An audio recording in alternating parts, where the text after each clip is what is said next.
Sa mga bakla, kakagaling ko lang gym at ako'y nanginginig na sa gutom. So, ipapakita ko sa inyo yung aking merienda. Merienda na agad. Walang almusal, walang lunch. Merienda na agad. Actually, kumain naman ako kanina ng cherries. Pero, parang gusto ko nga kumain kanina ng kanin. Kanin, tapos itlog maalat, tapos sibuyas, kamatis, bawang, at luya. Charot! Pero itong gagawin ko ngayon ay yung aking favorite na kainin after ko mag-workout. Natikman ko to sa nung pumunta kami ng Mexico. So, kamatis muna i-slice natin. Pwedeng maliliit na sobrang liit, pero, Diyos ko, wala akong tiyaga. Tapos, sibuyas, charot, sibuyas lang. Slice natin ganyan. Tapos, para hindi maiyak, grabe talaga yung effect ng sibuyas, no? Ang secret dito daw, mga bakla, sabi ng mama ko, hugasan daw. Kasi layo sa mata. Okay, mag-glasses. Charot. Hindi. So, babalatan. Tapos, huhugasan. Nasira na. Ito kasi tinabi sa bulok kaya nabulok na din. So, ayan. Parang kulang tong sibuyas. I-slice natin yung sibuyas. Napakatalim ng aking kutsilyo ngayon, Parang kaya kong magbalat ng maraming kamatis. Mag-slice ng maraming kamatis. Ayan, sibuyas. Mas gusto ko tong red kaysa yung sweet na onion. Alam niyo mga bakla, nung nakarating ako dito sa Jumerica, ang dami pala iba't ibang klase ng sibuyas, no? Sa amin kasi ang ginagamit lang, yung sibuyas na color red, pero maliit. Kasi tawag doon? May ibang tawag doon eh. Basta nag-i-start sa S. Siya something. Then, lagay tayo ng sili para maanghang. Mag-slice na ako ng konti. Parang ang boring kasi ng pagkain pag walang sili, no? Kahit konti lang dapat meron. Tapos, cilantro. Cilantro na parang ready ng mag-goodbye earth. So, hugasan lang natin siya. Ang sarap ng cilantro, ilagay nyo sa bulalo. Ay, hindi pala bulalo yun, nilaga pala. Kaya ba pala yun? Hugasan lang na ganyan. Ang tawag ng friend ko dito ay coriander. Pareho lang naman yata yun, di ba? O magpinsan sila. Parang yung sibuyas na red tsaka sibuyas na puti.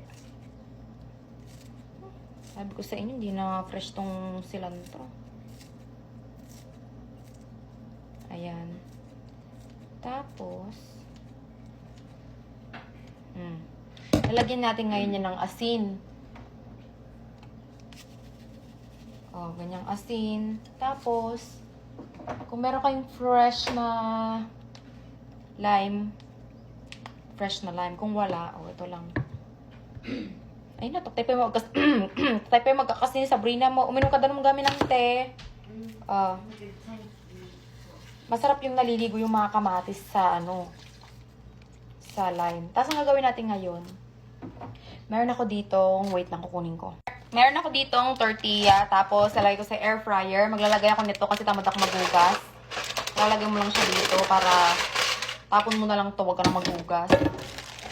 And then, marami ibang klase nito. May yung pang diet, meron yung hindi. Ito kasi gusto ko medyo matamis. Yung iba kasi parang walang lasa. So, kukuha lang tayo ng mga 4 na piraso. Tapos, isampal mo sa mukhang. Charot! Charot, charot. Ang gagawin natin, may kaltiba ng tea. Ang gagawin natin ay i-slice natin siya. Mas maganda sana kung may panggupit mo. Wait lang nga. So, gagamitin ko na tong gunting. Ginamit ko naman to sa cilantro kanina. Okay. So, i-slice lang natin siyang ganyan. Akala ko dati parang harina. Harina ba ito mga bakla? Hindi, no? Tapos, ganyan. I-slice ko lang na ganyan. Or ikaw, kung anong gusto mo. Tapos, ilalagay ko lang siya sa air fryer ng mga 20 minutes. Pero sinishake-shake ko siya para pantay yung, para crispy-crispy. Parang dami naman ito masyado. Kakain ka ba nito, Bre? Yes or no?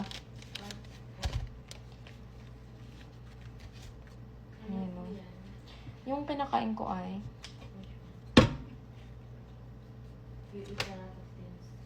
I know. Pero tingnan mo na lang ingredients, Sab. Pico de gallo. Yun pala yung tawag doon. Nakala ko dati pico de... Ano? Pico de Leon kung nakasama din.